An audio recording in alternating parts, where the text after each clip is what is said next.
Pressure তো ছিল না কোনো সময়।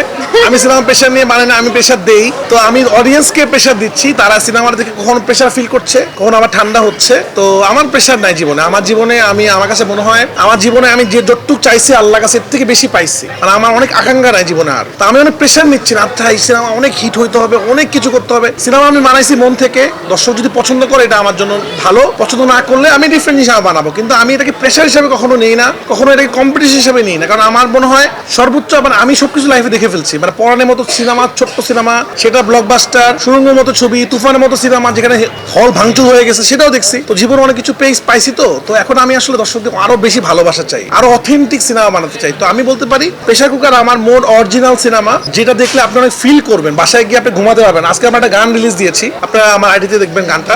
সবাই বলছে গানটা তারা বারবার শুনতেছে। তো আমার কিন্তু জীবনে দুষ্টু কুকিলের মতো গানও আছে যেখানে আমরা নাচছি, কিন্তু এই রোমান্টিক গানটা আপনাকে বাসায় গান গাইতে হবে আপনাকে, যে কি গান শুনলাম এটা আবার শুনি। তো প্রেশার কুকার এমন একটা মুভি, এটা আপনি বারবার দেখবেন। যে কারণে আমার সিনেমা কিন্তু আমি অন্যরকম মার্কেটিং করি, আপনারা খেয়াল করে দেখবেন। এবার আমি কিচ্ছু রিলিজ করি নাই, কারণ আমি পুরো ফিলটাই মানুষকে হলে দিতে চেয়েছি। হল থেকেই মানুষের রিয়াকশন দিতে চাই যে মানুষ আসলে কিরকম করছে, এবং আস্তে আস্তে করে এটা আমি মানুষের মনের ভিতরে ঢুকাতে চাই। তো আমি লুকায় লুকায় দেখতে বেশি মজা পাই। এখন দেখা গেলো আমি আসছি, তখন এখন দেখা গেলো ভালো না লাগলে ভালো বলতে পারে, আমি একটু লুকায় লুকায় দেখলে আরো বেশি ভালো লাগবে। আর এই হলটা একটু পশ সিনেমা হল, মানে যারা এই টিকিট মানে লম্বা বিজনেস ক্লাসের মতো সোফা।